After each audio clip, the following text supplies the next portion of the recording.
Thank you very much, President Selvin, Secretary Treasurer Porter, the officers of the American Federation of Teachers, all the delegates and brothers and sisters. We're very honored to be here with you this morning to bring you warm fraternal greetings from the farm workers, from the embattled farm workers in California, who, as you know, are suffering, are struggling to build a union as you have built a union. I come here from California, for we buried in the last week 2 of our brothers who were slain in the struggle. Our people have been harassed, been jailed and beaten and killed for an ideal, the ideal that all workers have, and that is to have their own union, their own security. Our union has been tested in every conceivable way that the growers and the power structure and their allies can ever devise to try to destroy the farm workers movement. Last November in California, there was an initiative referendum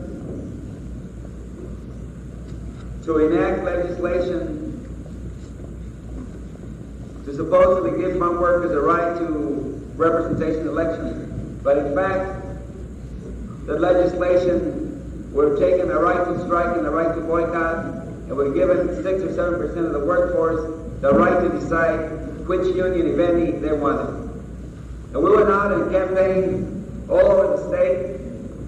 We had never been tested with the voters in California. We went out, and on November 7th, when the ballots were counted, we had defeated the initiative by 60 to 40%.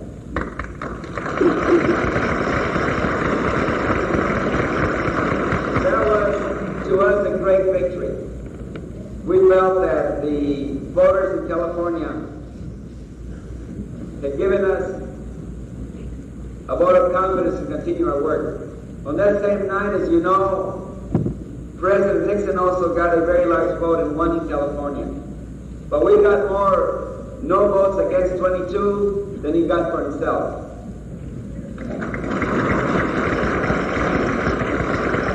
And who would know that 8, 9 months later, both of us would be in a lot of trouble. In 1965, the farm workers, the grape workers struck in Delano and then throughout the table grape industry, and after 5 years of striking and boycotting, we were successful in getting 90% of the industry to sign contracts with us. And in 1970, we signed a 3-year contract that many of you played a major role and a very large part in helping us by not eating grapes. You'll recall that. And just as the contracts expired and we're getting ready to renegotiate, we were confronted with the combined forces of one of the largest industries in the United States, and certainly the most powerful, the most wealthy industry in California, which accounts for 1 job out of every 3 jobs in California, the agribusiness, combined with the help of the Teamsters to destroy our union.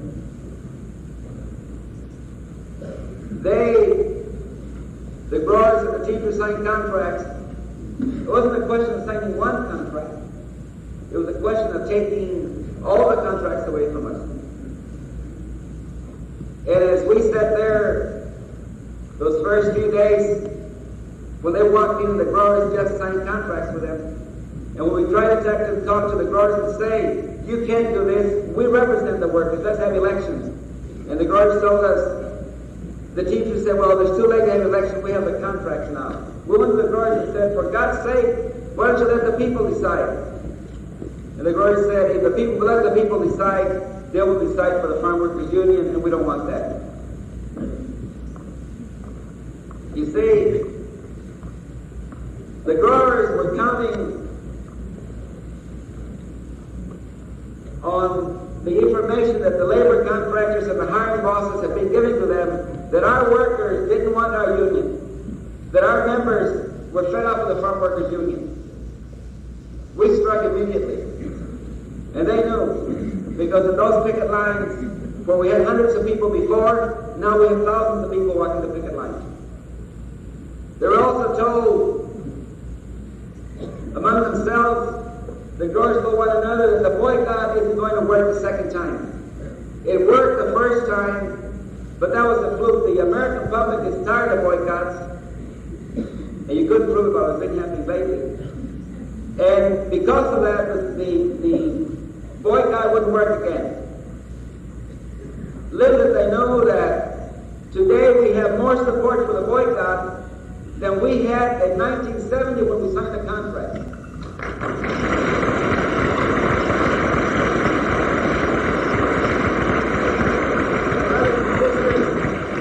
You see, the boycott is not really grapes or lettuce. The boycott is really people. And it's a concern that people have, and our faith that we have in the American consumer, that once we can get them and explain our problems, that they will invariably decide for us.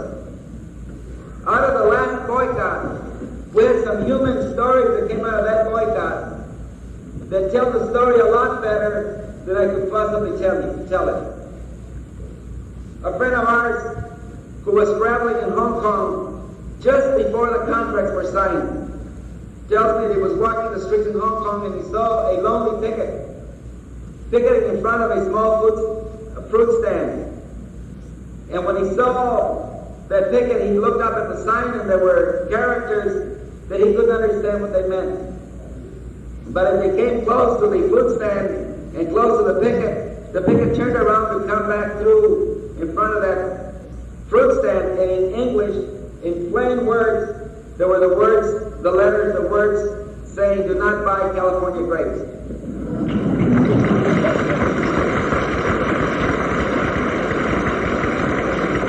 And our friend, when the supporter went over to shake this man's hand and to congratulate him and find out how did you get involved? But that man did not speak English. I used to visit the prisons some years ago, and they stopped me because I didn't know that promoting and talking about the need of prisoners to form unions wasn't quite what the people and the officials there wanted. I was so full of the idea of the union that I preached everywhere, so I would go into the union, to the prisons, and talk about here that the prisoners were getting, for manufacturing goods, the workers outside would get $4 or $5, $6 an hour. They were getting something like 10 cents an hour and room and board. So I suggested that they should have unions to defend themselves. And I was gradually barred from going to any prisons, and I'm not permitted to go there anymore. But in one of the visits to McNeil Island, the federal penitentiary in Washington State, I was there as a guest of the black brothers in that prison. And I spent a whole day with them. At noon, when we were going through the serving line, among other things, they were serving rice pudding. And so I reached out to get a serving of rice pudding. And the black brother prisoner who was with me and my guide reached out and held my hand and said, "Don't eat that because it's raisins in there."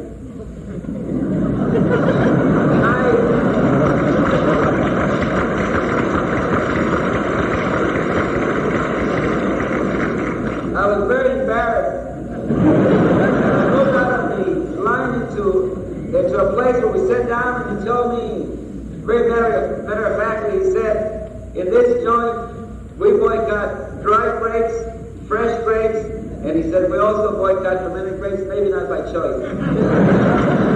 So, what would make a black man, 28 years of age, doing 20 years, a poor man, 1,000 miles from the strike in Delano, not a farm worker, what would make him reach out and feel for his brothers? That's the power and the spirit of the boycott. And this is what the growers will never understand. We have a story right here in Washington where a family, a young family, started working with us in 1965 as supporters and volunteers. And soon after they started, in late 1965, a little girl was born to them. And in that house, all she heard was boycott grapes, viva la huelga, viva la causa, and all of the expressions that we use in our struggle. And her mother tells me that by early 1970, she was at a store doing her shopping, and she came across a large display of grapes. And as the mother was going by, the little girl stopped her, pulled her dress and caught her attention and asked her, "Mommy, when are you going to buy me some boycotts?"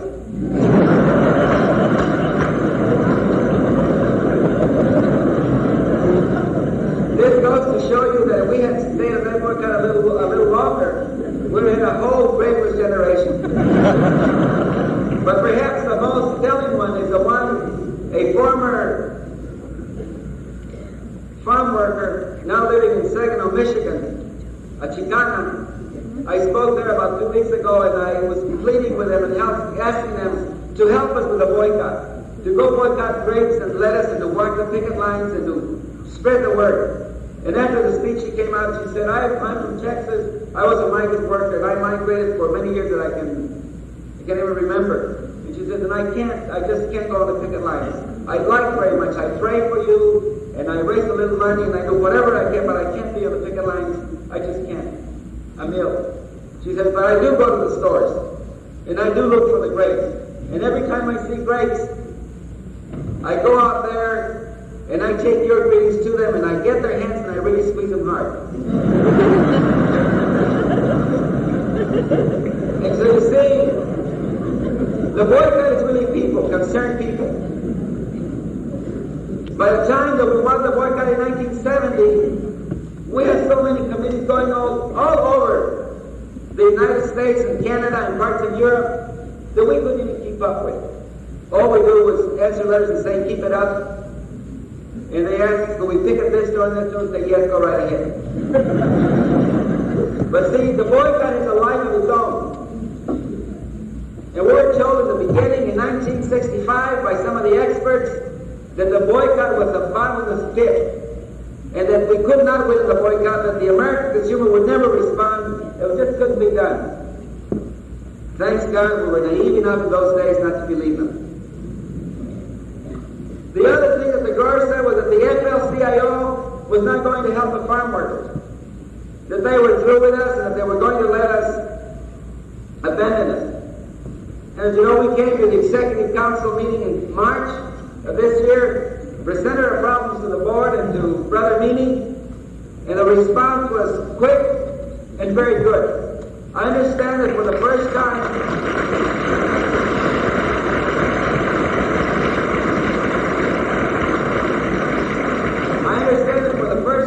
in the history of AFL-CIO, the Executive Council used the prerogative in the Constitution to assess all unions, including your union, 4 cents on each member of the 14 million members in the Federation to raise $1,600,000 to give it to us, which they did. We already spent.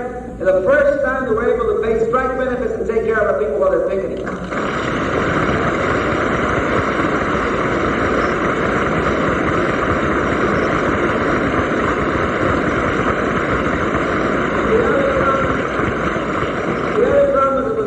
By the teachers to the growers, where the teachers told them that if you sign contracts with us, we're going to stop the boycott and we're going to stop the striking of the farm workers.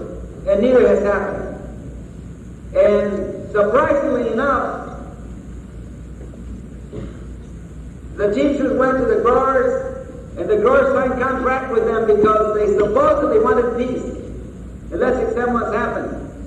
Out of 180 some growers, 2 growers signed with us, and the rest with the Teamsters. Only 2 growers didn't have strikes and boycotts, and sold their grapes and made money. And all the others are faced with a strike and with a boycott. So it seems to me that the growers should be smart enough to understand that the only real peace is by signing contracts with a union that truly represents the workers, the farm workers union.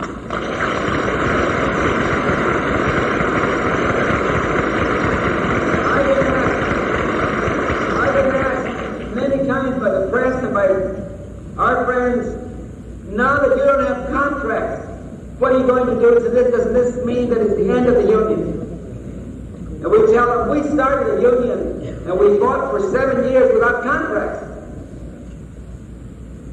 And then a worker put it even better than I could. He said, when he overheard a reporter asking me, he came in and he said, you know, the Teamsters and the girls have the contracts and we have the people. Let's see who can pick the fruit.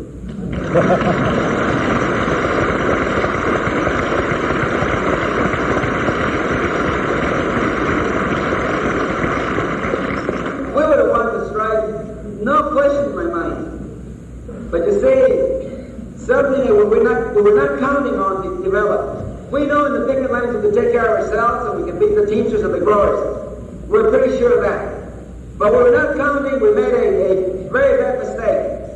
See, we thought that we were really living in California in 1973. And we forgot that really there are two Californias.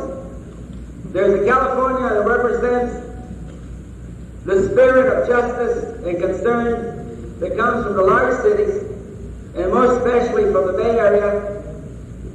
And there's a California that's rural, where the employers control everything, and that they cannot control, they want to destroy. That the growers can go to a judge and will get an injunction, an ex parte injunction, without even notifying us or our attorneys, without our right to go in and be present, that they will bring affidavits to support their demands for their lying and committing fraud every single time, and that the judge will give them the kind of injunction that the growers want at a drop of a hat. And when I talk about injunctions, you know what I'm talking about.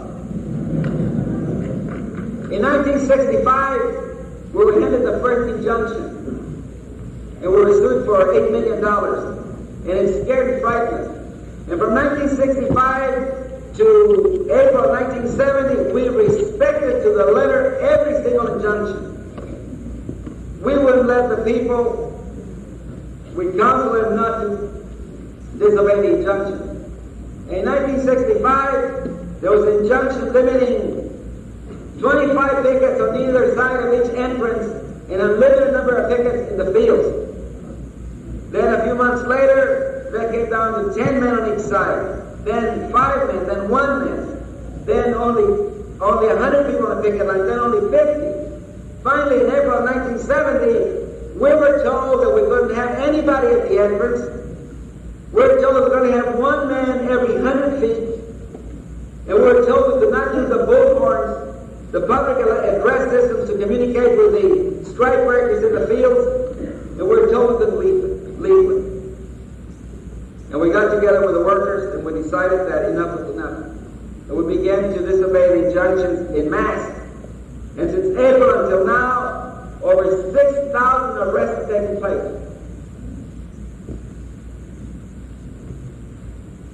When the courts and the police and the judges and the district attorneys began to sense that the injunctions were not going to be a deterrent to our striking, then they began to go to the picket lines and the sheriff's sergeant or the sheriff's lieutenant would come to the picket lines and would declare that a certain picket line was an unlawful assembly and would take us into jail. When we began to submit to that kind of jailing, then they began to harass us. And when that didn't work, when they began to see that every time they threatened to arrest us, the workers would run and see who was the first one inside the paddy wagons. And every time that we were told we could leave, the workers stayed for 2 or 3 days just for good measure. They began to then panic. And then the best thing they could do was to block the streets so we couldn't get to the picketing site. Sometimes it will be a field where we want to picket, will be blocked for at least a mile or 2 miles in either direction. And when that didn't work, so the people left their cars and walked to the picket line, through the lines, then finally began to beat the people up. And they began to beat the people up, and they began to beat women up mostly. And we couldn't understand why they beat the women why do they beat the men, or at least equally. And their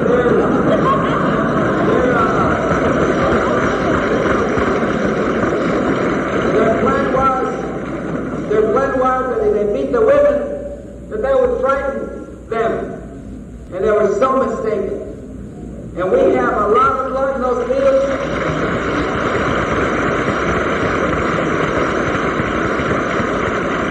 We have a lot of blood in those fields, and those graves that are being picked today have blood from our sisters who were beaten up savagely by the sheriff's department, by the sheriff's deputies, and by the private controls of the private police that they hired to do a job on us.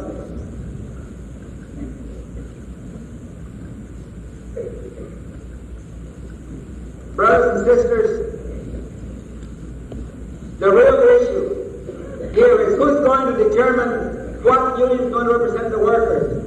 Does the employer have the right to be an employer and also a union representative? Does the employer have the right to tell the workers, you've got to have that union instead of that union? The issue really is, do the workers have any freedom and any rights in this country? Do the farm workers have the right to say, we want this union, we want that union, or we don't want any union at all? The real issue is, when are these workers going to have the right to determine for themselves which union they want? And we put it up to the growers and to the teamsters and to everybody that the best way to handle the situation was to let the workers vote. And the elections are not about to come. And they'd rather sign contracts than let the workers decide which union they want, because they know very well what the workers are going to say and do. They know very well. We know it, the growers know it, the teamsters know it. We're not kidding ourselves because we're there. The moment the workers are given the right to have an election, the big lie is over. It's destroyed. And they're not about to do that.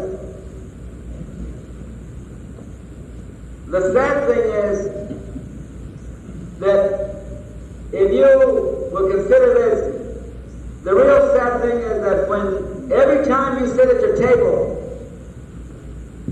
every time that you eat fruits and vegetables and nuts and grains, rest assured that almost in every single case, that food got to you at the terrible price of exploitation and sacrifice that the workers made to get that food to you.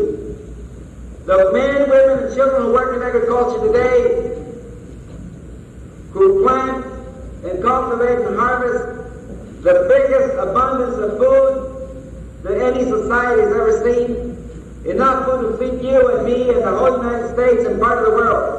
That same men, women, and children who do this work, who are asked to travel far, who are asked to take every year a pilgrimage that leaves them poorer and more exploited than they were a year before.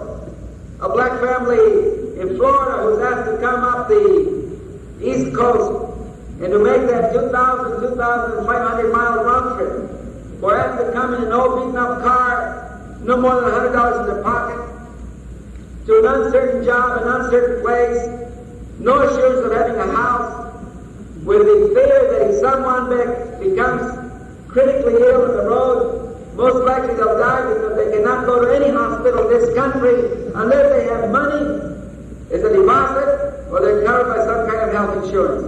And they have neither. And these men and women and children are asked to make all those sacrifices, very willingly do it. They go in year in and year out. Their grandfathers did it, their fathers are doing it, the children were doing it. Why is it then that these men, as saying women and children, whether it's a black family in Florida or the Mexican-American family in Texas, why do they do this? I've approached them and I asked them, why do you go? You're going to be worse off when you get back. In their own simple way, in all very honest way, they said, well, if we don't harvest the food, who's going to do it? And if the food's not harvested, how are the people going to eat? You see, The irony of the whole thing is that these men, women, and children who so much sacrifice to feed all of us, and when they brought in the huge amount of food, the overabundance of food, they find themselves, and they fed everyone that don't have enough food for themselves. And that is tragic in our day. That's very, very sad. And those of us who struggle in the movement, any time when we have any doubts, any time when we get tired, all we got to do is just think back. Just think what these men and women and children are going through. And that's enough to revive anyone. We have been living in Delano and Kern County, Tulare County, and in Fresno counties under a reign of terror now for 3-4 weeks. We're not picketing today. Today we have about 6,000 pickets sitting in the city parks, not going to the picket lines because we're being shot at. We have had over 40 shooting incidents from inside those vineyards. We have had 5 people wounded. We have had 1 man killed. We had another brother killed by the police. Now we've been asking the Justice Department to come in and to monitor, to investigate why are the Sheriff's Departments, especially in Kern and Tulare counties, not going to those fields and disarming those men that are shooting at us so we can go out and pick it. We know why they're not doing it. What is their explanation? The explanation is that they cannot disarm them because they're in private property. We have been shot at, we have been sprayed with pesticides, we've been jailed and harassed and beaten, and everything you can think of. But the love of the workers for the union is so great. It's amazing how they can take all that punishment and come back and not lose the spirit. Brothers and sisters, your brothers and sisters, the men, women, and children, there's a lot of children on the picket line. Because the picket line is a family affair. Everybody goes. Are there struggling, working, trying to get justice done for themselves. Last Friday, we buried our brother Naji Gafula, 24-year-old man, came here from Yemen. He was new to this country, with prospect that here with riches, that he came to work in agriculture would be rich overnight. There was a lot of money, plenty work. When he came here, he soon found out what it was, and he became trapped in the same powerlessness and poverty that all workers, all agricultural workers have been trapped for generations. And soon after that, he made up his mind that he was going to struggle. He joined our union, became very active. Became a picket captain, led the other brothers in the movement, in the picket lines, and a deputy sheriff who didn't like him, savagely, without any provocation, with no reason whatsoever, struck him in the back of the head and killed him.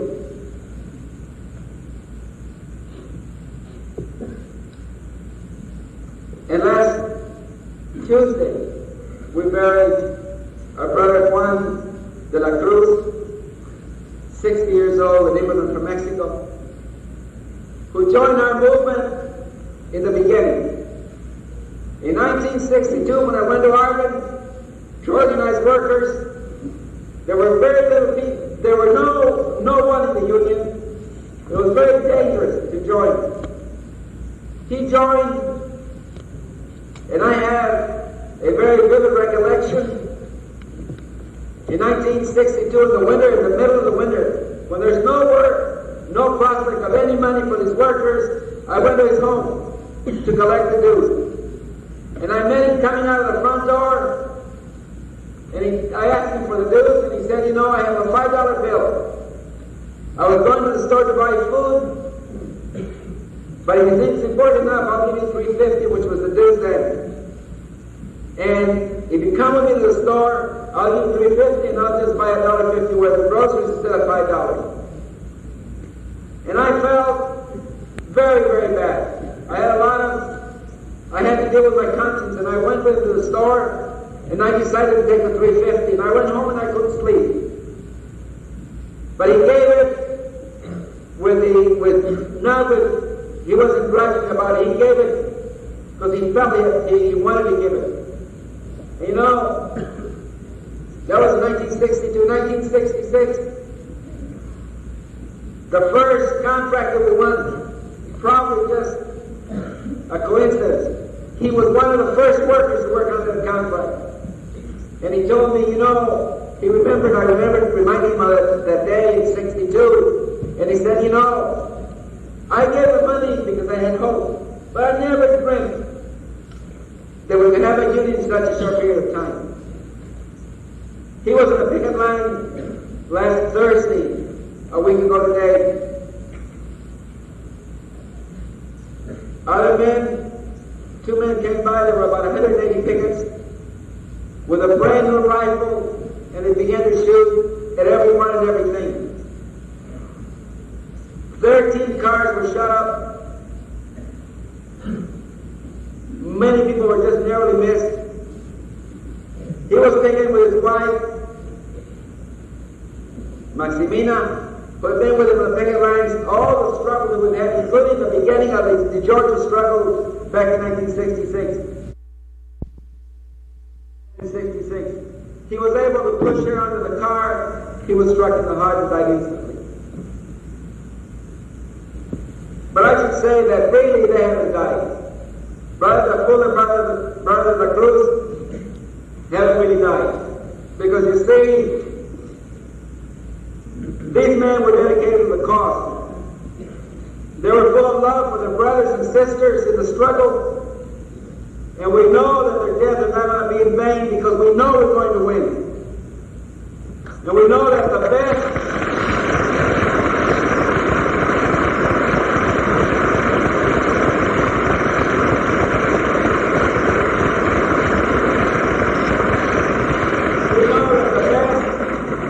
and only my